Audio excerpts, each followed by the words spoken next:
The police operation continues, and last night we saw the New South Wales Health Act give police additional powers around restricting the movement of people sensibly, particularly in public places. Now we know that any more than 2 people out, you will get a fine. What does that mean? It means that if you need to exercise, we get it. Go for a walk sensibly on your own. You can still meet a personal trainer if you have to.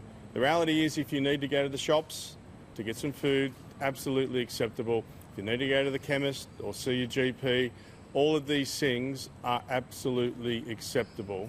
But the reality is the messaging the Premier, the Chief Medical Officer, that have been giving over the last weeks and months has not been getting through to some people. And what does that mean? It means that the virus continues to spread, puts people's lives at risk, puts the health system under pressure.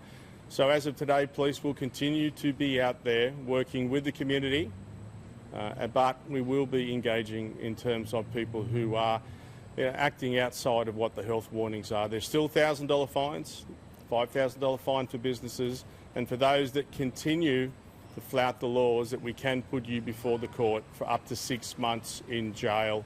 Again, we've written 13 tickets since these health orders came into place.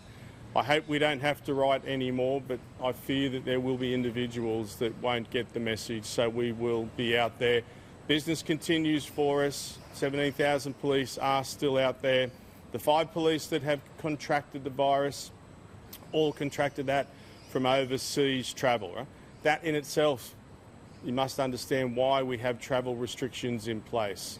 Since the airport restrictions came in place Saturday at midnight, 2,096 people have returned into New South Wales, Australians, and have been processed through Proper Health, Border Force, Australian Federal Police and assistance from ADF into hotels in the Sydney metropolitan area.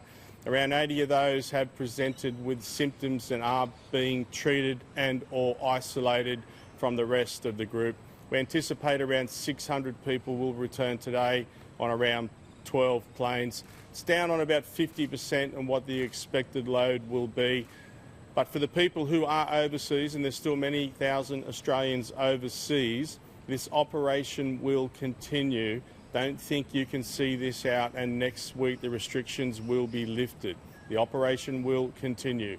Self-isolation still exists for those people before Saturday who have flown in from overseas or come in from a passenger cruise ship, 14 days at home.